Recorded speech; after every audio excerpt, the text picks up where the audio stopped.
Hello everyone, this is me Sahitya. Welcome to my YouTube channel. Today we'll discuss about judicial review. So let's begin. So first of all, we'll discuss about definition. So here it is. So what is judicial review? So judicial review means the power of the Supreme Court and High Courts to examine the constitutional validity of laws and executive actions. So if the law and executive actions is found to be inconsistent with the constitution, the court can declare it's invalid or unconstitutional. So simple definition is judicial review power of judiciary to check whether laws and government actions are constitutional or not. So simple example will be, suppose parliament passes a law that violates article 19, freedom of speech, and a person challenges the law in court. If the court finds the law violates the constitution, it can declare unconstitutional portion invalid. So we'll move to the constitutional basis of judicial review. So the constitution does not use the term judicial review explicitly. However, several provisions provide the basis for it. So Article 13 talks about, Article 13 is extremely important. So it says that laws inconsistent with fundamental rights are void to the extent of their inconsistency. So example will be, a parliament makes a law that violates a fundamental right. The Supreme Court can uh, strike down, okay, that strike down that law. And Article 32 talks about, Article 32 gives individual the right to approach the Supreme Court for enforcement of fundamental rights. Example will be, if a person fundamental rights is violated by government actions, they can approach the Supreme Court under Article 32. So we'll move to the next article, Article 226. So under Article 226 gives High Court the power to issue writs for enforcement of fundamental rights and for other purposes. So therefore the judicial review jurisdiction of High Court in some respect wider than that of the Supreme Court under Article 32. And we'll move to the next article between 131 to 136. So these provisions provide different forms of jurisdiction to Supreme Court through which constitutional questions can come before it. And what can the judicial review? So judicial review can be exercised over laws passed by parliaments. Example, if law passed by parliament violates a fundamental rights, court can examine its constitutional validity. Laws passed by state legislature. Example, if a state law violates a constitutional provision, high courts or Supreme Court can examine it. Uh, Executive actions. So example, the government issues an order that violates a person's fundamental rights, court can review the order. And constitutional amendments. So the Supreme Court can examine whether a constitutional amendment violates the basic structure of the constitution. So we'll move to the next topic, will be, why is judicial review important? So protection of fundamental rights. It protects citizens against unconstitutional actions of the government. Example, if a government order unfairly restricts freedom of a speech, the court can examine its validity. And supremacy of the constitution. India follows the principle that the constitution is supreme. Parliament and state legislature must act within constitutional limits.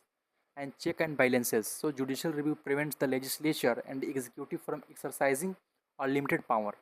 So we'll move to the next one, federal balance. So it helps resolve disputes regarding constitutional powers of the center and the states.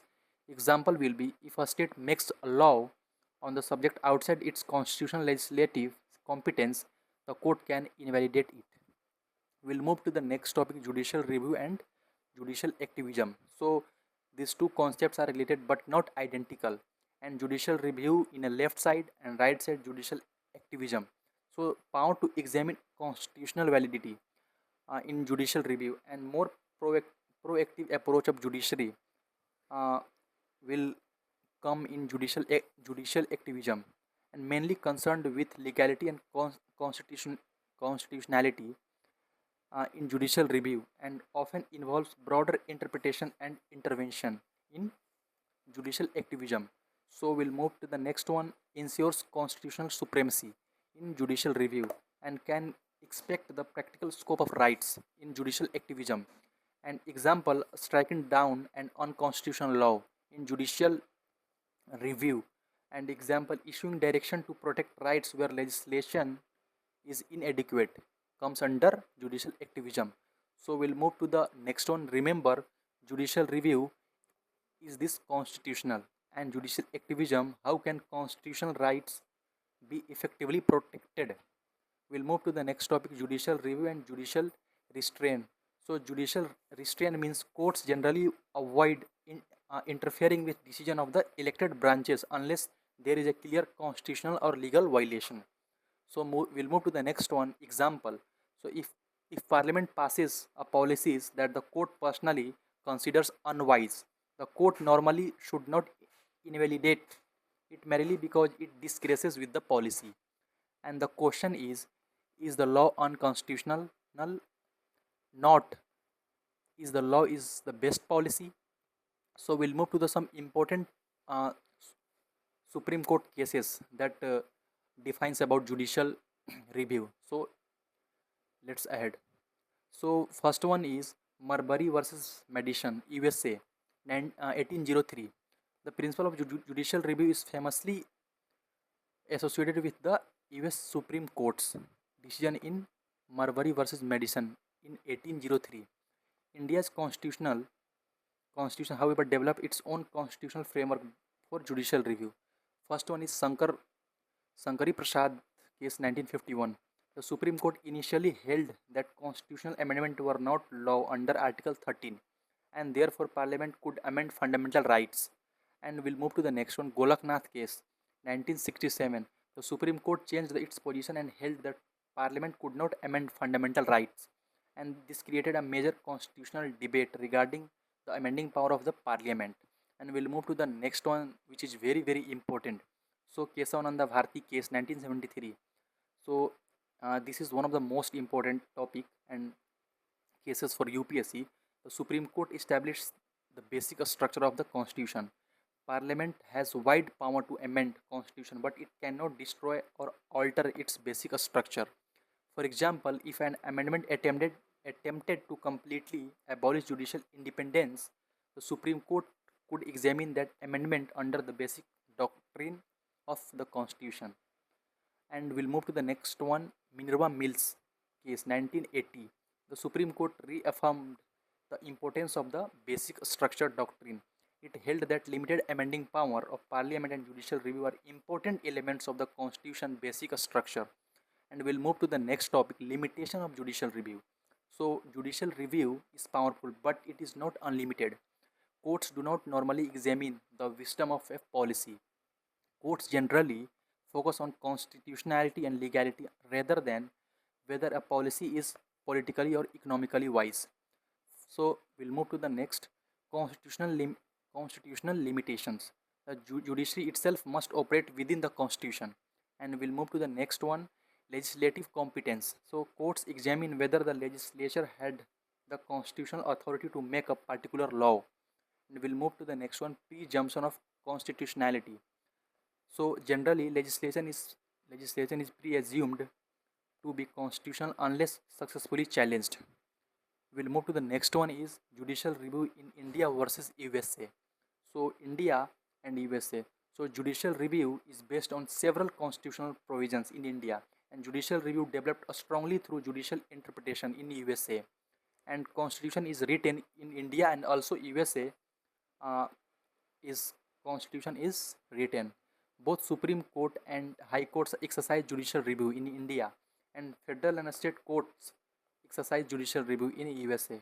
Fundamental rights are an important basis in India. Constitutional rights are an important basis in USA.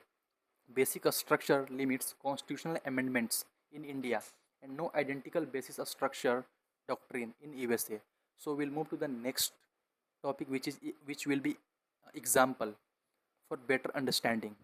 So imagine Parliament passes a law. No citizen can criticize the government on social media. A citizen challenges the law. The court examines, does the law violate Article 19 subclause 1A? So if the restriction does not satisfy the constitutional requirement under Article 19, subclause 2, the court can declare the law unconstitutional. So this is judicial review.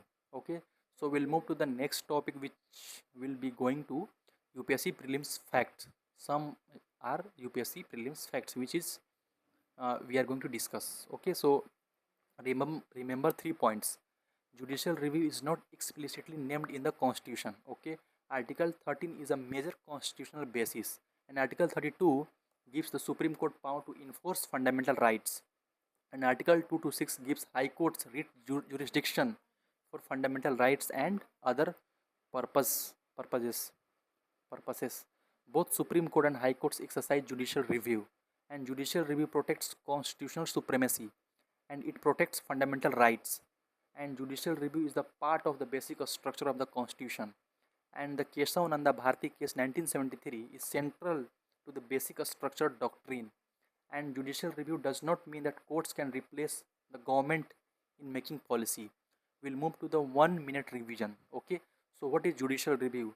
Equal to constitutional validity, uh, to examine who, Supreme Court plus High Courts, and what is, so laws plus executive actions plus constitutional amendment, and main basis Article 13, Article 32, and Article 226, etc. And what is purpose? So protect constitution plus fundamental rights. And what is important case? So Keshav Nanda Bharti 1973 is the important case. And basic structure, judicial review itself is an important part of the basic structure. And golden line will be Parliament makes laws, executive implements them, and judiciary checks whether they conform to the constitution.